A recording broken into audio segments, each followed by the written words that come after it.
안녕하십니까. 이번 시간에는 MMBM에 대해서 설명을 드리도록 하겠습니다. 주식을 거래하든 지수를 거래하든 코인을 거래하는 이러한 MMBM의 모습이 나타납니다.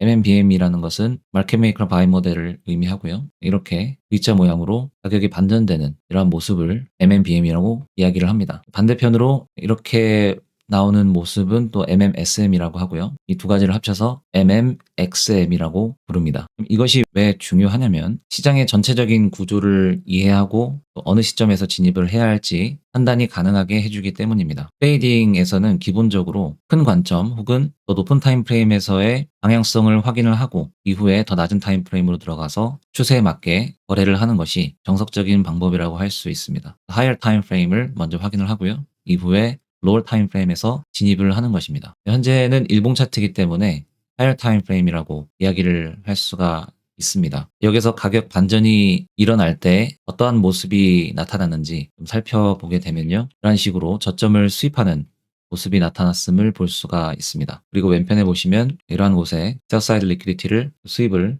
해준 모습입니다. 가격이 저점이나 혹은 고점을 넘어서게 되면 가격은 반대편으로 갈 수 있다라고 이야기를 하는 것이 ICT 세력 이론입니다. 이쪽에 유동성을 흡수를 하였기 때문에 이제 반대편의 유동성을 흡수하기 위해서 가격이 이동하는 것이죠. 그래서 다음 목표는 바이 사이드 리퀴디티가 됩니다. 이렇게 수입이 발생한 것을 확인을 할 수가 있고요. 이후에는 더 낮은 타임프레임으로 들어가서 이쪽에서 가격을 반전시키는 구조가 출현을 하는지 살펴볼 필요가 있습니다. 1시간봉으로 내려가서 살펴보면요. 보시면 일봉 차트에서 보았던 이러한 주요 레벨에서 여기서도 마찬가지로 수입이 발생한 것을 볼 수가 있습니다. 이런 구조가 나타나게 되었고요. 이후에는 오더블록을 디스플레이스먼트 캔들이 넘어서 주었습니다. 그래서 여기서 CISD가 발생하였다고 이야기를 할 수가 있겠고요. 디스플레이스먼트 캔들이 출현을 하면서 보통은 FEG 영역을 형성하게 됩니다. FEG라는 것은 갭을 의미하는데 매수 매도가 균형 있게 이루어지지 않은 불균형 구간을 의미합니다. 가격은 보통 이러한 불균형 구간을 리밸런싱 하기 위해서 움직이기 때문에 FEG 영역이 진입 타점이 될 수 있습니다. 여기서 만약에 진입을 한다면 손절가는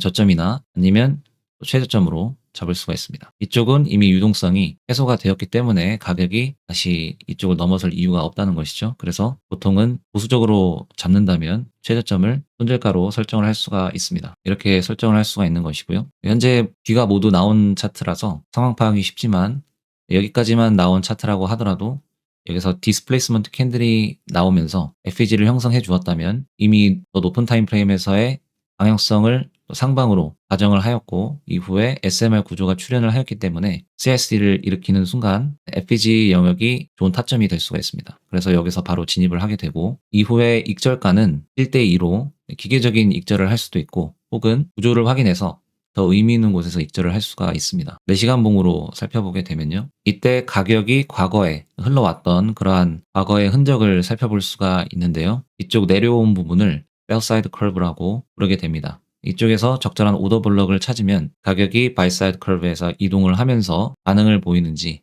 확인을 할 수가 있습니다. 일봉 차트로 다시 보게 되면요. 오더블럭을 표시를 해보도록 하겠습니다. 오더블럭은 급격한 상승이나 하락이 발생하기 전 나타난 반대 캔들인데요. 이 캔들을 통해서 세력기관 중앙은행이 매수 혹은 매도 포지션을 취한 것을 확인을 할 수가 있습니다. 그래서 중요한 기점으로 사용이 될 수가 있는데요. 여기서 오더블럭이 나타난 모습이고요. 또한 여기서도 오더블럭이 나타났습니다. 그리고 이러한 곳에서도 오더블럭이 나타난 모습입니다. 현재는 일봉 차트고요.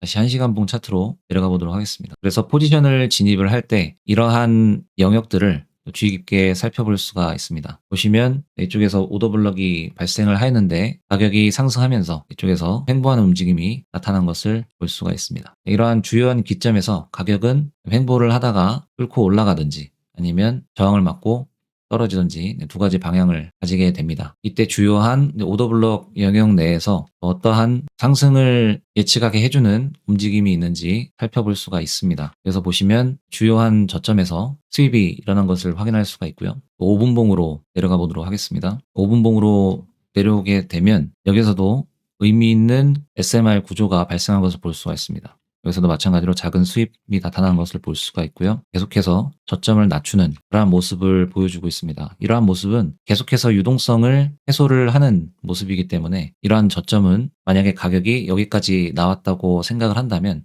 이러한 저점은 지켜질 확률이 높습니다. 왜냐하면 가격을 굳이 이 밑으로 내릴 이유가 없기 때문입니다. 유동성이 많이 해소가 되었기 때문이죠. 그래서 이러한 곳들을 또 기점으로 삼을 수 있습니다. 혹은 경우에 따라서 이쪽을 또 기점으로 삼아서 MSS가 발생을 하였다고 가정을 하고요. 이후에 되돌림해서 진입을 할 수가 있겠습니다. 아니면 더 확실하게 판단을 하기 위해서 이러한 상승까지 기다린 이후에 프리미엄과 또 디스카운트 영역을 살펴볼 수가 있고요. 그렇다면 중단 부분 혹은 FEG 영역 등에서 진입을 할 수가 있습니다. 그래서 가격은 이퀄리브리엄 혹은 갭 영역을 리밸런싱 하러 움직이게 됩니다. 또는 저점 혹은 고점의 유동성을 흡수를 하기 위해서 이동하게 됩니다. 여기도 진입 타점이었고요. 현재 5분봉 차트인데요. 1봉 차트에서 관점이 또 상승 추세였기 때문에 이런 식으로 계속해서 상승할 것으로 가정을 하고 포지션을 진입을 할 수가 있는 것입니다. 1봉 차트에서 방향성을 확인하고 또 1시간 봉에서도 마찬가지로 구조를 확인하고 또 5분 봉에서 PD 어레이를 확인을 해서 진입을 하는 그러한 방식으로 트레이딩을 접근하시면 굉장히 확률이 높은 그런 트레이딩을 할 수가 있습니다. 이러한 것들을 탑다운 분석 방법이라고 부릅니다. 이후에 가격은 또 다음 오더블럭까지 상승을 해준 모습이고요. 그리고 오더블럭에서 또한 또 SL 플립이 나온 것을 볼 수가 있습니다.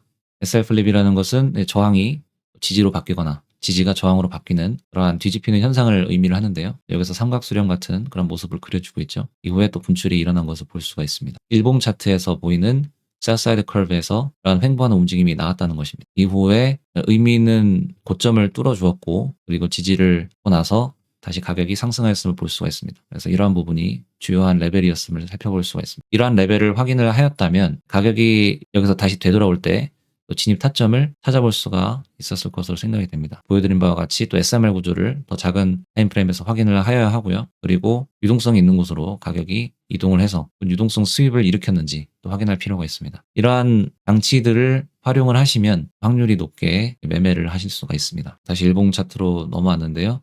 이런 식으로 굉장히 작은 부분에서 포지션을 진입할 수 있음을 볼 수가 있습니다. 그래서 중요한 것이 MMBM 혹은 MMSM의 구조를 확인을 하고 전체적인 틀이 어떠한 모습을 하고 있는지 가정을 한 상태에서 방향성을 확인하고 그렇게 해서 더 낮은 타임프레임으로 들어가서 진입을 하면 확률 높은 매매를 할 수 있다라는 것입니다. 이러한 내용들은 제가 교육에서 다루고 있고요. 커리큘럼을 만들어서 좀 더 체계적으로 이렇게 제공을 해드리고 있습니다. 관심 있으시다면 고정 댓글란을 한번 살펴보시고요. 이런 내용들은 인터넷에 스스로 조사를 하셔서 찾아보실 수가 있습니다. 그런데 스스로 익히기 어려워하시는 분들이 많아서 교육을 만들게 되었고요. 단지 이러한 지식뿐만이 아니고 트레이딩에 필요한 전반적인 내용을 말씀드리고 있기 때문에 한번 살펴보시길 바라겠습니다. 과거 차트를 살펴보시고 그리고 또 리플레이 모드로 백테스팅을 해보시고 그러고 나서 실전에 임하시면 훨씬 더 준비된 상태에서 투자나 트레이딩을 하실 수 있게 됩니다. 기술적 분석이 사기라고 주장하시는 분들에게는 해당되지 않겠지만 기술적 분석에 대한